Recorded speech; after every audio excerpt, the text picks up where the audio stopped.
Side. Il est 11h17 sur les ondes de Radio Tunis Chaîne Inter et bien sûr vous écoutez Autour de midi. Autour de midi. Et j'ai le plaisir de recevoir mon invité aujourd'hui, le grand Monsef Giga. Bien sûr, il est là pour parler de son exposition Des couleurs plein les yeux, qui a débuté le 4 avril et qui se termine le 20 avril à la galerie Saladin à Sidi Bou Saïd. Ça commence à 8h du matin et ça se termine à 11h du soir.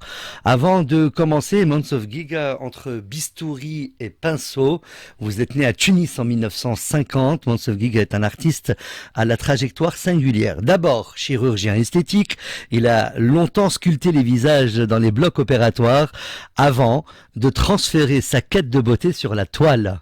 Sa double vie, entre précision médicale et sensibilité artistique, donne à sa peinture une profondeur particulière, empreinte de justesse et d'humanité. Depuis 1994, ses œuvres ont voyagé à travers les galeries et les lieux culturels de Tunisie, de la Madrasa Slimaniya à la galerie Calisté, en passant par le Saf-Saf à la Marsa, ou encore le musée de Sidi Bou Saïd. Il a participé à de nombreuses expositions de groupes, d'événements dédiés aux médecins artistes et d'initiatives culturelles internationales comme Montmartre au Vénus à Hammamet.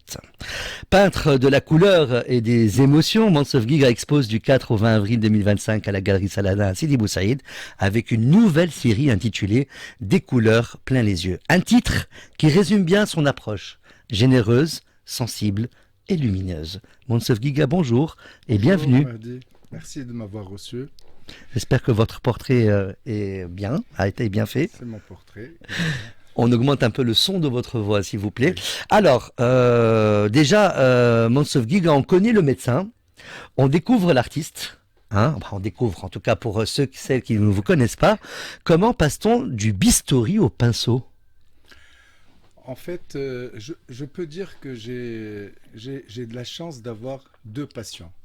Ma première passion a été la médecine et la chirurgie réparatrice, puis la chirurgie esthétique. C'est un métier qui a rempli ma vie, qui m'a permis non seulement de m'élever intellectuellement, scientifiquement, et j'ai une autre passion qui est la peinture. Peut-être que j'ai vécu dans un milieu de peinture, vu que ma mère était... Au début, elle était professeure de sciences naturelles, puis directrice de l'école Franceville à Tunis. Puis, elle a arrêté l'enseignement et elle est devenue peintre. Et c'était une peintre reconnue internationalement. Et donc, Alors, votre maman particulièrement, elle a une technique spéciale à elle. Oui, elle peint avec les deux mains et deux pinceaux. Ma mère avait une technique très spéciale. Elle était dans l'impressionnisme. Et elle avait une façon de peindre que j'ai rarement vue. Elle peignait avec les deux mains, deux pinceaux. Incroyable. Et elle mélangeait les couleurs et elle utilisait les deux mains. Alors, elle peignait aussi bien de la gauche que de la droite. Complètement, oui, complètement. C'est rare quand même. Oui, c'est rare. Une technique rare. Et on avait l'impression qu'elle avait une batterie, en fait, comme un batteur. Excusez-moi. Une petite toux. Alors, on continue notre interview. Est-ce que votre formation de chirurgien esthétique influence votre manière de peindre ? En fait, un petit peu, parce que vu les connaissances anatomiques que j'ai développées dans mes études et dans mon métier, j'ai une vision du corps, j'ai une vision de l'harmonie du corps qui est nécessaire quand on veut faire de la peinture un petit peu classique avec les dessins et tout. Et souvent, je fais des visages, je fais des corps féminins plus que des corps masculins. Et ça m'a aidé. Et puis, j'ai eu la chance, encore une fois, j'ai fait mes études à Paris et je faisais les cours du soir de peinture et de dessin au centre Montparnasse. Oui. Pendant 3 ans, je faisais des cours du soir et c'est là où j'ai appris vraiment à dessiner. Des techniques de dessin et surtout l'apprentissage de la perspective. Voilà. C'est important. Voilà. Oui. Et en plus, en chirurgie, le sens du détail est important. Bien sûr. Et dans la peinture, dans le dessin, le sens du détail est important. Ça, c'est un dénominateur commun. Mais ce qui est très différent, c'est que quand vous faites de la chirurgie, vous avez une responsabilité humaine, donc une responsabilité de vie. Et là, vous êtes beaucoup plus seul quand vous opérez, vous êtes complètement seul, et vous êtes tenu par le temps, par la technique, par la connaissance. Et c'est très stressant, la chirurgie. La peinture, en fait, vous commencez quelque chose avec grand plaisir et vous laissez le pinceau faire ce qu'il doit faire, et souvent le hasard est meilleur peintre que le peintre, en fait.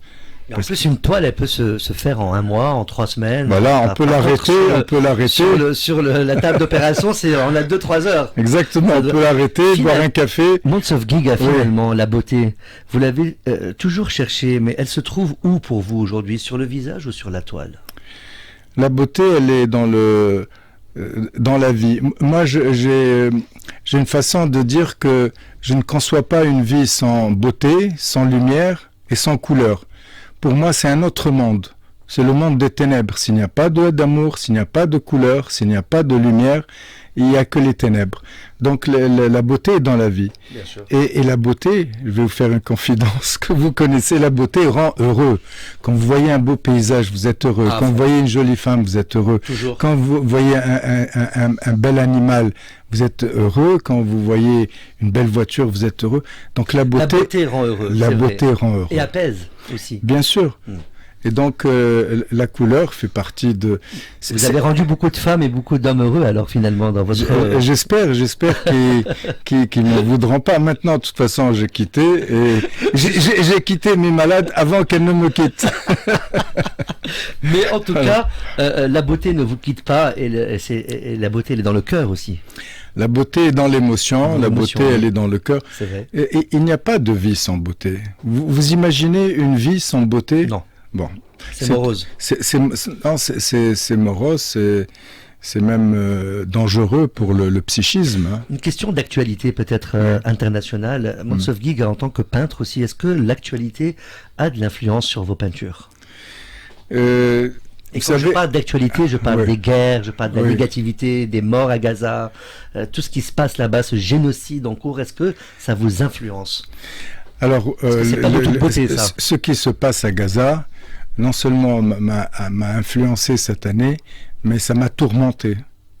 Même le sens de la vie, pour moi qui j'ai la prétention d'être un peu humaniste, le sens de la vie a changé pour moi. Les données essentielles de la vie ont changé, mais ça n'a pas influencé ma peinture. Au contraire, ça m'a donné le courage. Oui, ça m'a donné le courage de refaire le printemps. Et j'ai dit, on ne peut pas arrêter un printemps. Et j'espère qu'il y aura très vite un printemps pour les gens de Gaza et pour tous les opprimés du monde. Moi, je ne fais pas une grande différence entre un malheureux, qu'il soit arabe ou juif ou chrétien. Un malheureux est un malheureux et une injustice est une injustice. Or, ce qui se passe à Gaza, c'est une des plus grandes injustices du XXe siècle. Pour moi, bien sûr. Voilà. Alors, on va revenir sur votre parcours d'artiste. Hein. Vous avez exposé pour la première fois en 1994. Qu'est-ce qui vous a poussé à montrer votre travail au public? Derrière une peinture, il y a un peintre. Il y a un peintre, donc il y a un être humain, un individu. Derrière un peintre, il y a une femme. Il y a une femme ou plusieurs femmes. On va pas rentrer dans ce sujet. On va pas rentrer dans ces détails. C'est ça. Donc, si vous voulez, le problème essentiel, c'est quand vous exposez, vous montrez ce que vous faites, c'est très excitant et très angoissant. C'est terrible la première fois parce que vous vous faites juger à travers ça. C'est souvent terrible les premières fois. Oui, c'est terrible parce que l'œil de l'autre, c'est lui qui juge. C'est lui qui juge votre œuvre. On a peur du jugement. Oui, tout le monde a peur du jugement, mais sans jugement, il n'y a pas d'art. Ça n'avance pas aussi. Il n'y a pas d'art. Si vous montrez pas ce que vous faites, si vous montrez pas ce que vous chantez, si vous montrez pas ce que vous sculptez, si vous montrez pas votre art d'artiste de cinéma ou de théâtre, vous n'existez pas. Et en fait, c'est pour affirmer mon existence. Et Mais ça a toujours été un peu le cas dans votre carrière, c'est-à-dire que même les corps que vous sculptez, ou que vous retravaillez, oui, il faut le montrer. Exactement. La chirurgie esthétique est peut-être la seule spécialité où vous êtes immédiatement jugé sur le résultat. Il y a une obligation de résultat, et non seulement c'est la personne que vous opérez qui vous juge, mais c'est toute sa famille, ses sœurs, ses amis, et elles sont pas toujours bienveillantes. Et vous êtes confronté à un jugement rapide, et surtout à un jugement général. Et la peinture, c'est ça. Moi, je suis pour qu'on me juge. Sinon, quel message j'ai si je ne peux pas le transmettre? C'est vrai. Vous avez participé à des expositions très variées, parfois collectives, parfois autour du thème médecin-peintre. C'est important de montrer que la médecine et l'art peuvent cohabiter. Bien sûr, souvent on dit que la médecine est un art.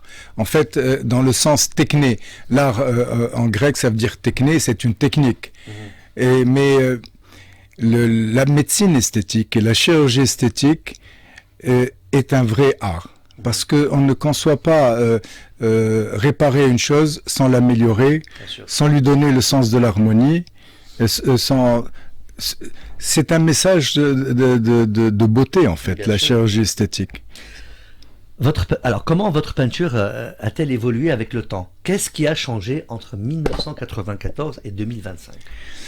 Alors, ce qui a changé, c'est que je me suis retrouvé dans une mentalité d'impressionnisme. C'est-à-dire que d'un seul coup, j'ai vu que les couleurs et la lumière me rendaient très heureux. Et même quand je voyageais, j'allais plus souvent au musée d'Orsay, là où il y a les grands peintres impressionnistes, plus qu'au Louvre où il y a les grands classiques. Alors vous revenez un peu à votre maman alors, impressionnisme. L'impressionnisme, c'est les maîtres de la lumière, c'est les maîtres de la couleur. Claude Monet disait la couleur me fait plaisir, mais elle m'angoisse, elle est en moi, elle me tourmente. Et ça, c'est très important, en fait. Et moi, je suis pas Claude Monet, mais je me suis aperçu que en lisant beaucoup sur les impressionnistes, que ce grand monsieur qui s'appelle Van Gogh, qui n'a rien vendu, a fait un jour une toile de son médecin, Dr Gachet. Et sur la toile, on voit le portrait de son médecin et avec des feuilles de digitaline, des feuilles de digital. Et ces feuilles de digital, c'était le traitement que donnait Gachet à Van Gogh, mais la digitaline en excès donnait ce qu'on appelle une xanthopsie, c'est-à-dire une diminution de la couleur du jaune. Et vous voyez par ses yeux, à cause de cet effet secondaire de la digitaline, il voyait le jaune très pâle. C'est pour ça qu'il mettait plus de couleurs dans le jaune, et il allait vers l'orange, et il a fait ce tableau magnifique qui est Tournesol, qui est un jaune exceptionnel, le jaune Van Gogh. Qui vaut des millions d'euros. Bien sûr, mais il n'en a pas profité malheureusement pour lui. Mais si vous voulez, la couleur et la lumière sont indissociables, encore une fois, de la quête des peintres en général. Alors justement, en parlant de couleurs, on va y rester. On parle de l'exposition actuelle qui s'appelle « Des couleurs plein les yeux ». Ce titre, « Des couleurs plein les yeux », c'est une promesse ou un avertissement? Non, c'est pas un avertissement, c'est un partage avec les gens qui veulent voir, mais enfin, cette technique où j'ai fait beaucoup de terrasses, où j'ai fait beaucoup de boucornines, où j'ai fait beaucoup de lumière. En fait, j'ai essayé de mettre la lumière un peu partout, de temps en temps même de façon pas très... Mais j'ai essayé, parce que la couleur, elle est dans l'œil de l'autre, mais comme Delacroix dit, souvent le monde est peuplé de beaucoup d'aveugles aussi. C'est vrai aussi, oui. Alors, quelles sont les grandes thématiques ou inspirations de cette exposition? L'inspiration, je vous dis, j'ai choisi ce thème, en fait. J'ai choisi ce thème parce que quand on m'a contacté, Jamel Hendaoui on lui fait un petit coucou. On lui fait un petit coucou, m'a contacté et tout. Et il m'a dit, j'ai une belle galerie à Sidi Bou Saïd. Et je lui dis, c'est le printemps, c'est Sidi Bou Saïd. Et j'ai des toiles qui cadrent bien avec cette magnifique galerie qui est elle-même, elle est très lumineuse, Oui, elle est imbibée de lumière. Donc on a fait un rendez-vous de lumière et de couleur en fait. Est-ce que vos toiles racontent des histoires ou ce sont des émotions brutes? Alors, précisément, c'est une bonne question parce que un tableau, il faut qu'il raconte une histoire. Même si, Ou pas? ou pas. Ça varie d'une Mais, personne à l'autre. mais en général, on se sent impliqué dans une toile qu'on aime. Hein. Bien sûr. Il y a des toiles qu'on n'aime pas, on ne les regarde pas, mais on se sent impliqué et on se fait une histoire. On se voit assis dans un endroit, on s'imagine le Beau-Cornine. On voyage. On voyage, exactement. Il faut une histoire, même une histoire simple, mais il faut une histoire. Quand on sort de cette exposition, qu'est-ce que vous voulez qu'on ressente? Vous savez, moi, j'ai pas une grande prétention. Je veux qu'on ressente ce qu'on a vraiment ressenti. Parce que je ne peux pas distribuer les satisfecit, les sentiments des gens. Moi, ce qui me plaît dans ma quête de la peinture, c'est que les gens qui regardent ma peinture aient quelque chose, aient un sentiment positif ou négatif, peu importe. Je suis pas dans la mégalomanie des grands peintres. Et je sais que je finirai jamais dans un musée, donc je fais de la peinture souvent pour. Vous êtes un grand peintre dans les yeux des gens qui vous connaissent et qui vous aiment. C'est déjà bien ça. Dans les yeux de mes enfants, de mes amis, je suis grand partout, mais dans la réalité. Vous êtes le Van Gogh de Tunis pour vos amis et pour vos enfants. Rien que ça. Oui, mais Van Gogh a mal fini, il s'est suicidé et tout. Bon, alors, je partage pas la même histoire pour ça, hein, mais je parlais du grand peintre, bien sûr. Parlons un peu technique et inspiration. Vous travaillez avec quel outil? Acrylique, huile, pinceau, couteau, scalpel recyclé? Voilà, scalpel recyclé. C'est exactement ça. Je m'attendais pas, c'est très bien. J'utilise en fait une technique mixte. Quand je veux faire des aplats, c'est-à-dire quand je veux faire des choses plutôt plates, j'utilise l'acrylique. Mais quand je veux faire du volume, j'utilise l'huile. Donc je fais les deux. Peu importe le support, peu importe l'inspiration. C'est le résultat qui compte. Tout à fait. Vous voyez ce que... Et vous peignez à quel moment? Matin, soir ou quand l'envie vient? Maintenant que j'ai quitté la médecine, je me suis installé donc dans mon atelier, je peux vous dire que je suis un grand travailleur. Tout le temps. Tout le temps. On va dire quand l'envie vient. Voilà. Est-ce qu'il y a un peintre qui vous a marqué ou inspiré? En Tunisie ou dans le monde? Les deux. Moi, j'étais impressionné jeune par Renoir. D'accord. J'arrivais pas à comprendre comment il faisait autant de personnages avec des touches de pinceau comme ça. Pour moi, Renoir, c'est quelque chose d'incroyable. Bon, Renoir, Claude Monet, les impressionnistes m'ont impressionné.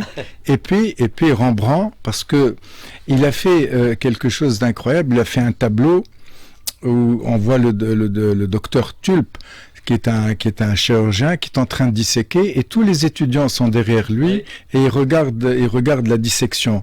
C'était au 16e ou 17e siècle.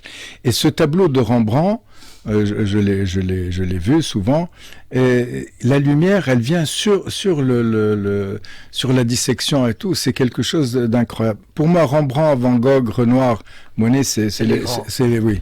On parle là de très grands. Et un tableau à vous, dont vous êtes particulièrement fier? Un tableau à moi qui est chez moi. En fait, c'est un tableau qui me rappelle la ville que j'adore, Hammamet. D'accord. Il est bleu. Vous êtes installé. Là où je suis installé. Il est dans les tons bleus et violets, Parme. C'est un tableau, je pense, qui va pas sortir pour la vente. Non, il est chez moi et je le garde. Je le garde. Est-ce que vous allez, laisser des instructions à vos enfants un jour pour pas le vendre ou pas? Vous savez, souvent, l'expérience montre que les instructions après votre mort, ça ne sert pas à grand-chose. On n'est pas là pour le voilà, on ne peut pas.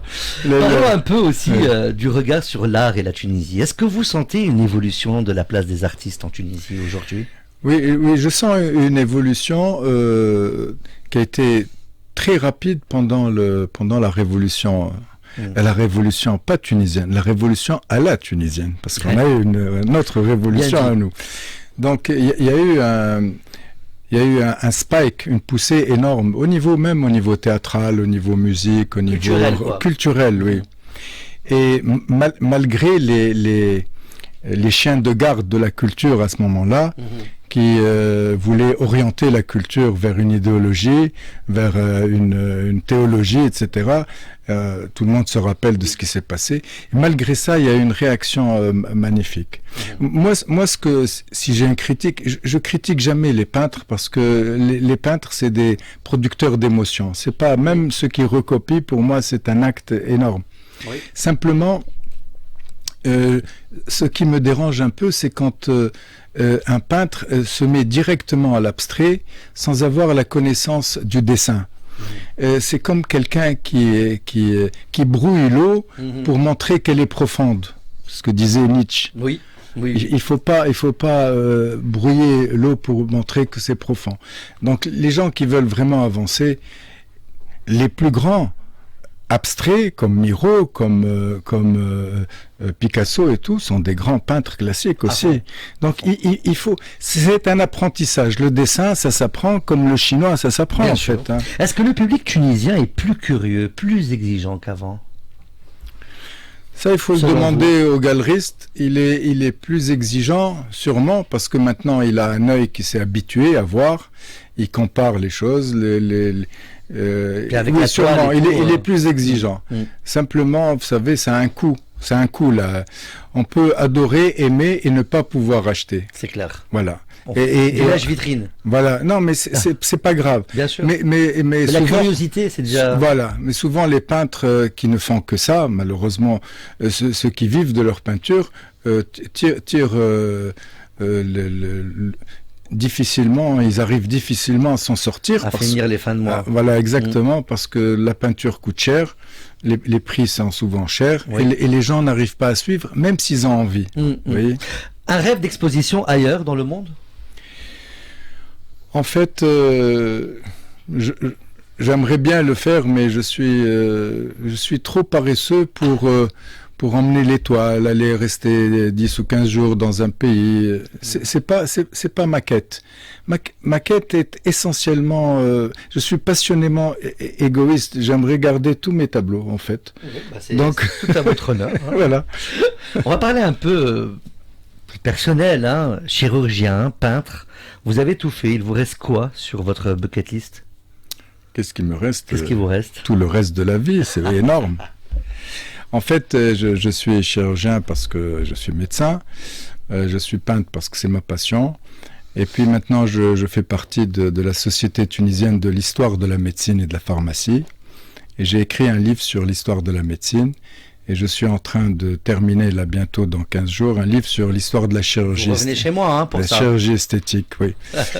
Et puis j'ai un projet, peut-être que ça peut vous intéresser aussi, ça peut intéresser beaucoup de femmes tunisiennes. Je suis en train de préparer un livre sur les canons de la beauté chez la femme tunisienne, leur évolution, en fait l'histoire de la beauté chez la femme tunisienne, comment elle a évolué depuis... Je prends. Et en fonction des époques et des événements. C'est clair. Voilà. Si vous deviez résumer votre parcours en une seule toile, elle ressemblerait à quoi ? Derrière chaque toile, il y a ma personne. Voilà. On va s'arrêter là. Et enfin, vous préférez opérer un lifting réussi ou peindre une toile ratée ? Non, je préfère opérer un lifting réussi. Forcément. Ça va, les questions sont bien. Hein. Elles sont très bien et très sympathiques. J'espère que je vous ai pas trop ennuyé avec mes réponses un peu mégalomaniaques. Avec grand plaisir. Voilà. C'était Mansof Giga. Merci d'avoir accepté notre invitation. Merci. Vous le retrouvez à la Galerie Saladin à Sidi Bou Saïd du 4 au 20 avril. Allez voir ces peintures, ces tableaux magnifiques, beaucoup de couleurs. Même si vous n'achetez pas, allez par curiosité, allez visiter. Est-ce que vous êtes sur place ? Pas tout le temps, mais les week-ends. Si on a la chance, on peut voir. Oui, non, c'est pas la chance. C'est le week-end, je suis sur place. Sur place. Mais pas les autres jours. C'est du 4 au 20 avril, 7 jours sur 7, de 11h jusqu'à 20h. Allez-y, Mansof Giga qui expose là-bas à la galerie. Allez-y, c'est très très sympa, très joli et on vous le recommande. Il est 11h41 sur les ondes de Radio Tunis Inter. Restez avec nous. À midi, vous avez rendez-vous avec les nouvelles en bref. Et tout de suite, on continue en musique. Restez avec nous, vous êtes sur la plus belle des radios.